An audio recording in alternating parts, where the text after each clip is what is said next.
Hello students, online class में आपका स्वागत है। आज आप पढ़ेंगे क्लास 10 का सब्जेक्ट मैथ्स, जिसका असाइनमेंट है दिसंबर माह का। आज इसे हम सॉल्व करेंगे। तो क्लास 10 के दिसंबर माह के असाइनमेंट का पहला क्वेश्चन है, सिद्ध कीजिए कि यदि किसी त्रिभुज की एक भुजा के समांतर बाकी दो भुजाओं का भिन्न भिन्न बिंदुओं पर प्रतिच्छेद करते हुए एक सरल रेखा खींची जाए तो यह रेखा उन दोनों भुजाओं को एक अनुपात में विभाजित करती है। इसे क्या करना है, हमको सिद्ध करना है कि कोई भी एक त्रिभुज है जिसके एक भुजा के समानांतर कोई एक भुजा खींची जाए तो वह जो भुजा जो है वह अन्य दो भुजाओं को बराबर भागों में क्या करती है, विभाजित करती है। तो देखिए यहाँ पर डायग्राम लिखा हुआ है, आपको ये डायग्राम बनाना है। उसके बाद हल करके लिखना। माना एक त्रिभुज ए बी सी है, यहाँ पर देख सकते हैं एक त्रिभुज ए बी सी एक त्रिभुज बनाया गया है जिसमें भुजा बी सी के समानांतर एक रेखा डी ई है। ये भुजा बी सी है, इसके समानांतर रेखा क्या खींचा गया है, डी और ई खींचा गया है। तो हमें सिद्ध करना है कि ए डी बटे डी बी बराबर ए ई बटे ई सी, मतलब कि ये दोनों भाग आपस में बराबर हैं। ए डी और डी बी दोनों आपस में बराबर हैं और ए ई और ई सी दोनों आपस में क्या है, बराबर है। तो हमको यह सिद्ध करना है। ठीक है, इधर डायग्राम बनाने के बाद में बी को ई से तथा सी को डी से मिलाइए। ये बी को ई से मिला दीजिए और सी को क्या करिए, डी से मिला दीजिए। ठीक है, तथा क्या करना है, डी एम लंब ए सी, ये डी एम लंब ए सी। ठीक है, ए सी में क्या करना है कि डी एम को क्या करना है, यहाँ से एक लंब खींच देना है। इसी प्रकार से ई एन लंब ए बी, ई एन में ए बी में क्या करना है, ई एन को क्या करना है, लंब खींच देना है। तो पूरा डायग्राम इस प्रकार से यहाँ पर क्या हो जाएगा, ये बन जाएगा। ठीक है, अब जो है त्रिभुज ए डी ई का क्षेत्रफल, ठीक है, त्रिभुज जो है ए डी ई का क्षेत्रफल निकालेंगे, मतलब कि ए डी ई। तो इस छोटे वाले त्रिभुज का क्षेत्रफल क्या हो जाता है, 1/2 आधार गुणित ऊंचाई हो जाता है। तो 1/2 इसका आधार क्या हो जाएगा, ए डी और ई, इसका आधार क्या हो जाएगा, ए डी। ठीक है, ए डी को क्या माने, यहाँ पर आधार मान लिए हैं, ए डी आधार हो जाएगा और ऊंचाई क्या हो जाएगा, ई और एन। ठीक है, ये ए डी ई में ए डी क्या है, आधार मान लिए हैं इसको, और इसका ऊंचाई क्या हो जाएगा, ई और एन। ठीक है, तो त्रिभुज ए डी का क्षेत्रफल को ए आर ए डी भी लिख सकते हैं, मतलब एरिया ऑफ ए डी लिख सकते हैं। तो ए आर ए डी बराबर होता है 1/2 A D into E N होता है। उसी प्रकार से त्रिभुज बी डी का क्षेत्रफल, त्रिभुज बी डी और ई का क्षेत्रफल, बी डी और ई का क्षेत्रफल क्या होता है, इसका भी 1/2 आधार गुणित ऊंचाई होता है। तो A R area of B D बराबर 1/2, इसमें आधार क्या माने हैं, डी बी। ठीक है, डी बी को इसमें क्या मान लिए हैं, आधार मान लिए हैं, और दोनों का ऊंचाई जो है सेम होगा, ई एन ही से क्या हो जाएगा, ऊंचाई हो जाएगा। इस वाले त्रिभुज में बी डी और ई में इसका आधार क्या हो जाएगा, डी और बी आधार हो जाएगा इसका, और ऊंचाई क्या हो जाएगा, ई एन। ठीक है, इन दोनों क्या के आपस में भाग दे दिए हैं, तो भाग दे दिए हैं तो ये दोनों कट जाएगा, ये कट जाएगा, क्या बचेगा, ए डी बटे डी बी बचेगा। समीकरण 1 मान लिए हैं। सेम ही प्रोसेस एक बार फिर करना है। फिर से एक बार क्या करना है, त्रिभुज ए डी ई में, ए डी ई में ए डी क्षेत्रफल 1/2 आधार गुणित ऊंचाई। तो एरिया ऑफ ए डी बराबर 1/2 आधार क्या था, इस बार ए ई को मानेंगे आधार, ए ई को आधार मानेंगे तो ए ई गुणित आधार गुणित क्या होता है, ऊंचाई, ऊंचाई मतलब होता है डी एम। तो ए ई गुणित क्या हो जाएगा, डी एम हो चुका है, उसको यहाँ पर क्या किए हैं, लिख दिए हैं। ठीक है, अब क्या होगा, त्रिभुज किसमें, सी ई डी में। ठीक है, इसको देखते हैं, त्रिभुज डी ई सी में। ठीक है, ये वाले में त्रिभुज डी ई और सी में देखते हैं। तो डी ई सी का क्षेत्रफल 1/2 आधार गुणित ऊंचाई होता है। तो यहाँ पर आधार किसको मानेंगे, यहाँ पर आधार मानेंगे हम सी ई, और ऊंचाई डी एम को मानेंगे। आधार क्या मानेंगे, यहाँ पर सी और ई को आधार मान लेंगे यहाँ पर, और ऊंचाई क्या रहेगा, डी एम ही ऊंचाई रहेगा। ठीक है, दोनों का आपस में भाग दे दिए, समीकरण 1 और 2 से भाग दे दिए हैं। ठीक है, तो ये वाला जो है इसका, ये वाला और ये, इन दोनों का आपस में क्या किए हैं, भाग दे दिए हैं। भागने से दोनों आपस में कट जाए, क्या बचेगा, ए बटे ई सी बचेगा। ठीक है, तो चूंकि बी डी ई तथा त्रिभुज डी ई सी एक ही आधार पर है, डी पर है। ठीक है, इसको देखिए, बी डी और ई और बी सी और ई, इन दोनों का आधार क्या है, यहाँ पर एक ही आधार डी ई है। ठीक है, और उसके बाद क्या बोले हैं, तथा बी सी समानांतर डी ई है, और बी सी और डी के आपस में समानांतर है, दोनों भुजा के आपस में समानांतर हैं। ठीक है, इसलिए जो है area of B D E और एरिया ऑफ डी सी आपस में क्या हो जाएगा, दोनों बराबर हो जाएगा। ठीक है, तो ये दोनों जब बराबर हो जाएगा तो समीकरण 1 और समीकरण 2 भी आपस में क्या हो जाएगा, बराबर हो जाएगा। ठीक है, ये दोनों बराबर है तो इसलिए समीकरण 1 और समीकरण 2 भी आपस में क्या हो जाएगा, बराबर हो जाएगा। और जो हमको क्या करना था, सिद्ध करना था। इस प्रकार से समीकरण 2 देखते हैं। समीकरण 2 है, सिद्ध कीजिए कि समकोण त्रिभुज में कर्ण का वर्ग शेष दो भुजाओं के वर्गों के योग के बराबर होता है। ये हमको सिद्ध करना है। यहाँ पर एक समकोण त्रिभुज लिया गया है ए बी और सी। ठीक है, तो इसका हल लिखेंगे। माना ए बी सी एक समकोण त्रिभुज है जिसका कोण भी समकोण है। ए बी सी एक समकोण त्रिभुज जिसका कोण भी क्या है, एक समकोण है। और हमें क्या सिद्ध करना है, हमें सिद्ध करना है ए सी का स्क्वायर बराबर ए बी का स्क्वायर धन बी सी का स्क्वायर। ये बेसिकली एक पाइथागोरस प्रमेय को हमको क्या करना है, सिद्ध करना है। इसमें कर्ण का वर्ग बराबर लंब का वर्ग धन आधार का वर्ग होता है, सिद्ध करना है। ठीक है, अब इसमें करना क्या है, शीर्ष बी से ए सी भुजा पर बी डी लंब डाला। शीर्ष बी से ये ए सी भुजा पर बी से डी क्या है, लंब डाला, मतलब कि ये 90 अंश का हो जाएगा। ठीक है, अब यहाँ पर देख सकते हैं कि यहाँ पर दो त्रिभुज बन रहे हैं। एक त्रिभुज बी डी सी, तीन त्रिभुज बनेंगे। एक त्रिभुज बी डी सी, एक ए बी डी और एक बड़ा त्रिभुज ए बी और सी, तीन त्रिभुज बनेंगे। ठीक है, तो इसका आगे देखते हैं। अब हम दो त्रिभुज को लेकर के चलेंगे। किसको लेंगे, त्रिभुज पहले बी डी सी को लेकर चलते हैं। बी डी सी और त्रिभुज ए बी सी, मतलब ये छोटा त्रिभुज, ये वाला त्रिभुज, और ये पूरा बड़े त्रिभुज को लेकर के चलेंगे। ठीक है, इन दोनों में देखते हैं। तो इन दोनों में देखते हैं कि ये छोटा त्रिभुज जो है, ये बी डी सी, इसमें ये न्यून कोण है, कोण सी, और न्यून कोण के सामने का भुजा लंब होता है। तो ये बी डी क्या है, ये लंब हो जाएगा, और सी डी क्या है, ये आधार हो जाएगा। तो हमको आधार को लेकर के चलना है। ठीक है, तो सी डी, यहाँ पर सी डी लिख दिए हैं, बटे अब ये छोटे त्रिभुज का ये आधार हुआ है, इस बड़े त्रिभुज का आधार क्या हो जाएगा, क्योंकि ये सी जो है, ये दोनों बड़े त्रिभुज छोटे त्रिभुज दोनों के लिए यह न्यून कोण काम करता है, इसीलिए कोण सी के आगे का यह लंब हो जाएगा। तो इस बड़े त्रिभुज के लिए कोण सी के आगे का लंब क्या हो जाएगा, ये लंब हो जाएगा। और आधार क्या होगा, बड़े त्रिभुज का ये लंब है, तो ये क्या हो जाएगा, आधार हो जाएगा बी सी। तो यहाँ पर बी सी को लिख दिए हैं बराबर। अब हम कर्ण को लेकर के चलेंगे। जो छोटे त्रिभुज का कर्ण क्या हो जाएगा, जो कि ये न्यून कोण सामने का लंब हो जाएगा, ये आधार है, तो कर्ण क्या है, बी सी कर्ण है, तो बी सी कर्ण हो जाएगा। और बड़े त्रिभुज के लिए कर्ण क्या हो जाएगा, चूंकि न्यून कोण सामने का होता है लंब, ये आधार, तो कर्ण क्या हो जाएगा, ए सी कर्ण हो जाएगा। तो बटे ए सी कर दिए हैं। बोला छोटे त्रिभुज का आधार, बड़े त्रिभुज का आधार, छोटे त्रिभुज का कर्ण और बड़े त्रिभुज का कर्ण। तो हम आधार और कर्ण को लेकर के चलते हैं। चूँकि कोण सी और कोण सी उभयनिष्ठ कोण है, इसलिए हम जो है ये कोण सी को न्यून कोण मान करके ही लंब आधार का निर्धारण करेंगे। 13 गुणा कर लीजिए, बी सी का स्क्वायर बराबर ए सी इंटू सी डी, समीकरण 1 मान लीजिए। इसी प्रकार से हम देखते हैं त्रिभुज ए डी बी में, त्रिभुज ए डी और बी में, और त्रिभुज ए बी सी में। अब देखते हैं ये त्रिभुज, ये छोटा त्रिभुज ये वाला, और पूरे त्रिभुज में, मतलब त्रिभुज ए डी बी में और त्रिभुज ए बी सी तीनों में देखते हैं। तो इसमें देख रहे हैं कोण ए जो है ये न्यून कोण है, मतलब इस कोण के सामने की भुजा ये लंब कहलाएगी, छोटे त्रिभुज का लंब, और इसके सामने की भुजा बड़े त्रिभुज का लंब कहलाएगी। ठीक है, तो हम आधार को लेकर के चलेंगे। तो ए डी बटे ए बी, तो छोटे त्रिभुज का आधार क्या हो जाता है, ये न्यून सामने भुजा लंब हो जाता है, तो ये आधार हो जाएगा। तो ए डी आधार हो जाएगा, तो ए डी लिख दिए हैं। और बड़े त्रिभुज का आधार क्या हो जाएगा, न्यून सामने भुजा ये लंब है, तो ये आधार क्या हो जाएगा, ए बी आधार हो जाएगा। तो ए डी बटे ए बी बराबर। अब कर्ण को लेंगे, जो छोटे त्रिभुज के लिए लंब ये है, तो कर्ण क्या हो जाएगा, ए बी कर्ण हो जाएगा, तो ए बी हो गया है। और बड़े त्रिभुज का कर्ण क्या हो जाएगा, न्यून कोण सामने भुजा हो जाएगी लंब, ये आधार, तो कर्ण क्या हो जाएगा, ए सी कर्ण हो जाएगा। तो यहाँ पर भी ए सी लिख दिया है, मतलब छोटे त्रिभुज का आधार बड़े त्रिभुज का आधार बराबर छोटे त्रिभुज का कर्ण बटे बड़े त्रिभुज का कर्ण। कोणे कोणे उभयनिष्ठ कोण है, ये उभयनिष्ठ कोण है, तो छोटे त्रिभुज के लिए भी यह लंब कहलाएगा, और यहीं से निर्धारण करेंगे। बड़े त्रिभुज के लिए भी लंब का यहीं से निर्धारण कर लेंगे, क्योंकि न्यून कोण के सामने भुजा क्या कहलाती है, लंब कहलाती है। 13 गुणा कर लीजिए, ए बी का स्क्वायर बराबर ए डी इंटू ए सी, समीकरण 1 और 2 को आपस में जोड़ लीजिए। तो ए बी का स्क्वायर धन बी सी का स्क्वायर हो जाएगा बराबर ए डी इंटू ए सी धन ए सी इंटू सी डी हो जाएगा। यहाँ पर ए सी को कॉमन निकाल लीजिए, तो ए डी धन सी डी हो जाएगा। अब देखिए यहाँ पर देखिएगा, ए डी और सी डी आपस में मिलकर के ए बी ए सी बना रहे हैं, AD और CD आपस में अगर AC बना रहे हैं तो यहाँ पर क्या हो जाएगा, दोनों की जगह हम क्या लिख सकते हैं, AC लिख सकते हैं।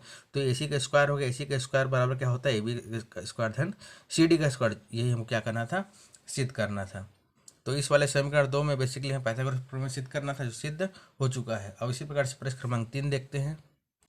प्रश्न क्रमांक 3 है, एक वृत्त की त्रिज्या 20 सेंटीमीटर है, दो बराबर और दो समांतर जीवाओं के बीच की दूरी 24 सेंटीमीटर है, जीवा की लंबाई ज्ञात कीजिए। तो इस प्रकार से डायग्राम बनेगा। इस डायग्राम को आपको बनाने की ज़रूरत नहीं है, आप चाहे तो रफ में अपने समझने के लिए बना सकते हैं, नहीं तो सवाल से डायरेक्ट आपको क्या करना है, आंसर निकाल सकते हैं। इस काम को आपको रफ में करना है, ठीक है। तो समझने के लिए हम एक डायग्राम बना लिए हैं। तो एक वृत्त की त्रिज्या 20 सेंटीमीटर है, तो त्रिज्या 20 सेंटीमीटर है, मतलब कि देख सकते हैं यहाँ पर ओ और ए की लंबाई क्या है, यहाँ पर 20 सेंटीमीटर है। मतलब कि वृत्त केंद्र बिंदु और परिधि तक के बीच की दूरी जो क्या कहलाती है, त्रिज्या कहलाती है। तो ओ ए क्या है, त्रिज्या है, जो 20 सेंटीमीटर है। दो बराबर और समांतर जीवाएं, बराबर और समांतर जीवाएं क्या होगी, ए बी और सी डी, दो जीवा यहाँ पर हम बना लिए हैं जो बराबर है और क्या है, एक दूसरे के समानांतर है। इनके बीच की दूरी क्या है, 24 सेंटीमीटर है। तो देखिए यहाँ पर 24 लिखा गया है। दो जीवाओं के बीच की दूरी क्या है, यहाँ पर 24 सेंटीमीटर है। जीवा की लंबाई ज्ञात कीजिए। अब हमको ये लंबाई क्या करना है, हमको ज्ञात करना है। तो हमको यहाँ पर त्रिज्या की लंबाई दिया हुआ है और दो जीवाओं के बीच की दूरी भी क्या हुआ, दिया हुआ है। हमको जीवा की लंबाई ज्ञात करना है। तो इस प्रकार का डायग्राम बना लेंगे तो आपको अच्छे समझ में आएगा। यहाँ पर देख सकते हैं कि यहाँ पर ओ एम बराबर ओ एन है, मतलब कि जब जीवाएं दोनों समानांतर हैं और उनके बीच की दूरी दिया हुआ है तो वह केंद्र से समान दूरी बनाती हैं, ठीक है। तो यहाँ पर ओ एम और ओ एन दोनों क्या हो जाएगा, आपस में बराबर हो जाएगा।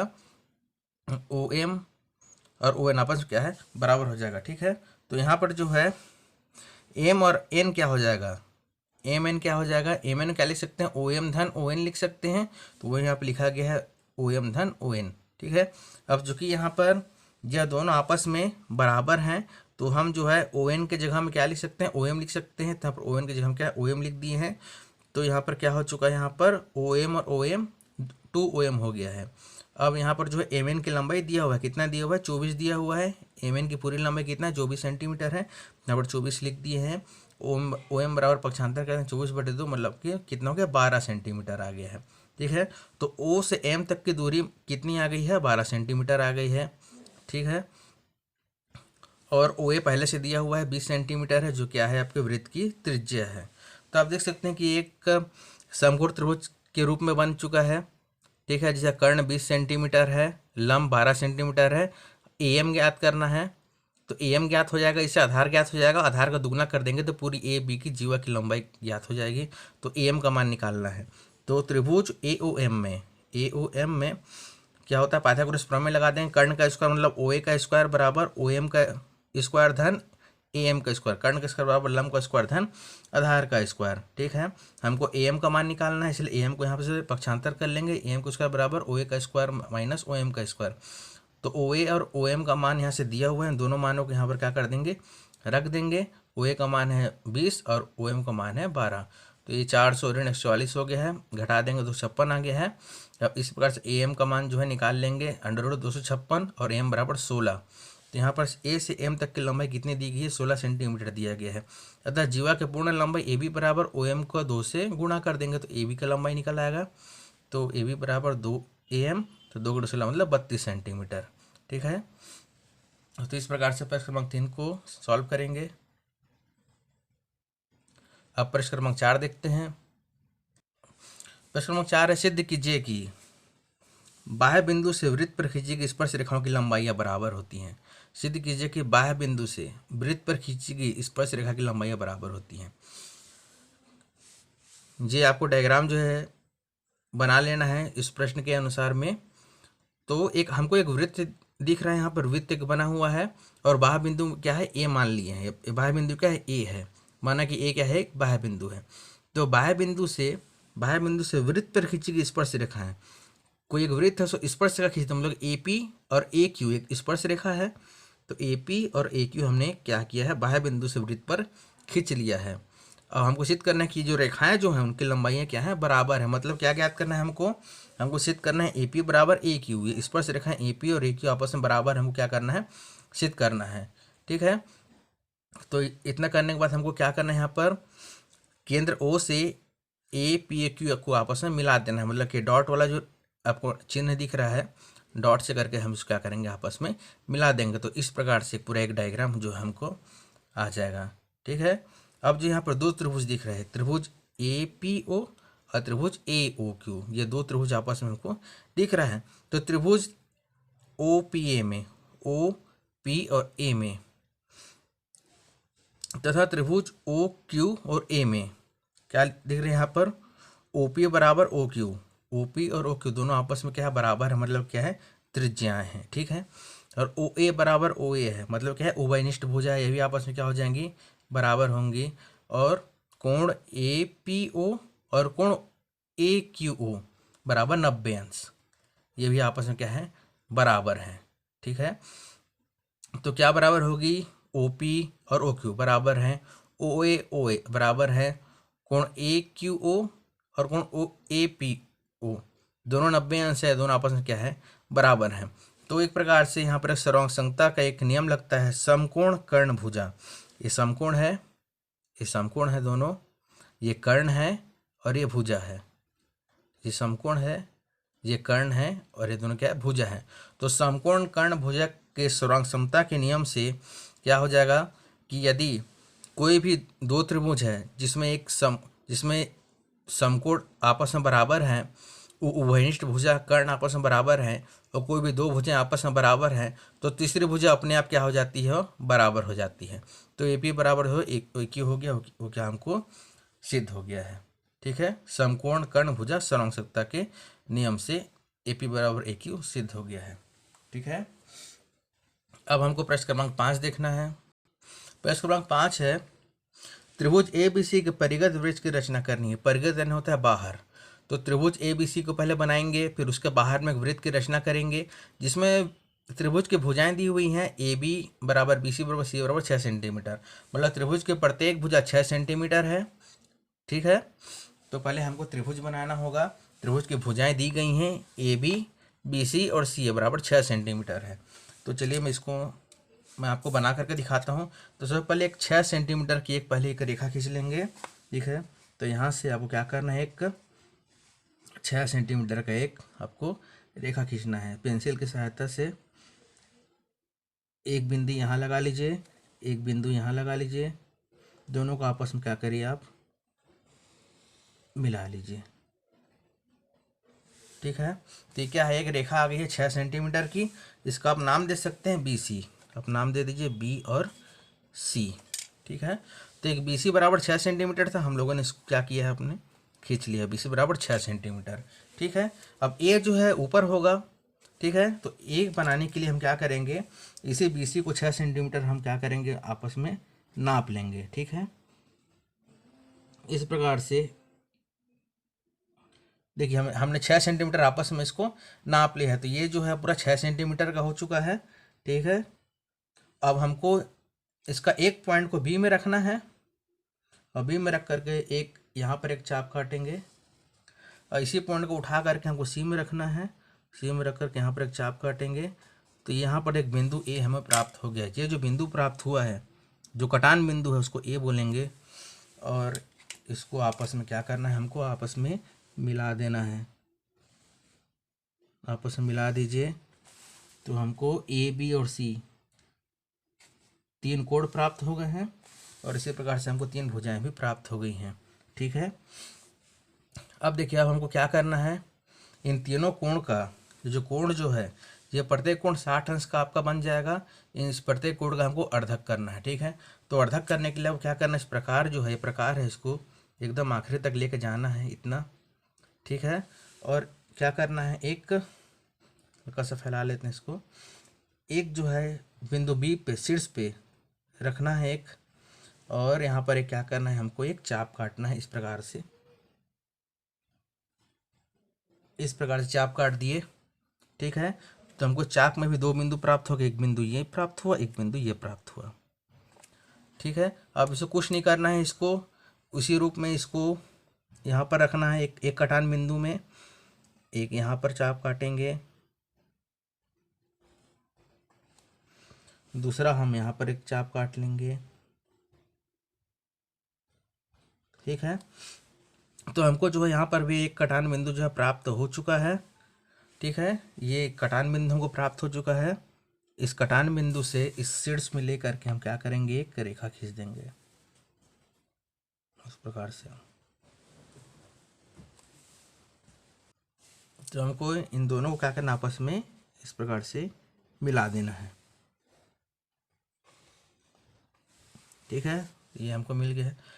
इसी प्रकार से कोण सी में भी यही काम करेंगे। कोण सी में यहाँ पर इसका प्रकार के एक नुकीला वाला भाग को रख देंगे और यहाँ पर एक इस प्रकार से चाप काटेंगे। कोण सी के दो बिंदु प्राप्त हुआ तो एक बिंदु को यहाँ से उठा करके यहाँ पर एक चाप काटेंगे, दूसरा चाप यहाँ से रख करके यहाँ पर काट लेंगे।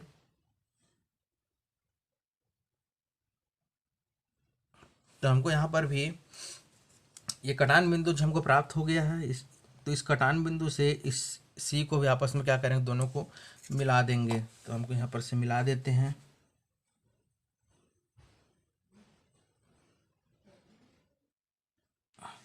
इसको ऐसे करके हम क्या किए, यहाँ पर मिला दिए।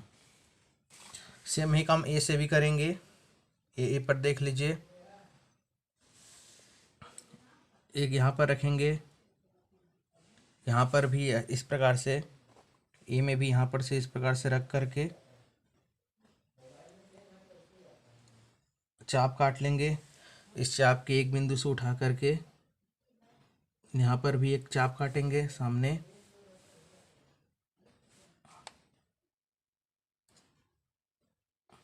इसके एक उठा करके दूसरा बिंदु से भी यहाँ पर चाप काट लेंगे। यहाँ पर भी कटान बिंदु प्राप्त हो चुका है। इस कटान बिंदु से भी क्या करेंगे, हम इसको आपस में मिला देंगे।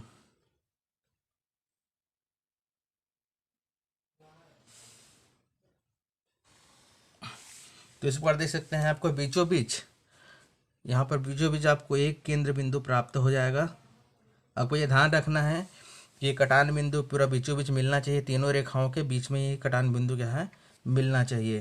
ठीक है, अब हम क्या करेंगे, हमको बनाना है परिगत वृत्त बनाना है, मतलब इस त्रिभुज के बाहर वृत्त बनाना है। तो हम इस प्रकार को लेंगे, अब इसके नुकीले वाले भाग को यहाँ पर केंद्र में रखेंगे।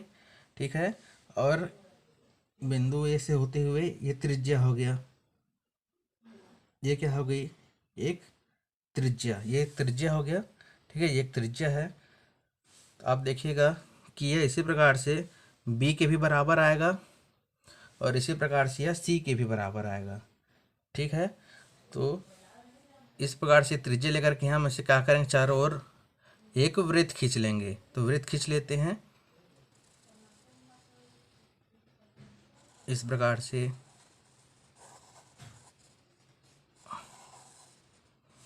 यहाँ पर भी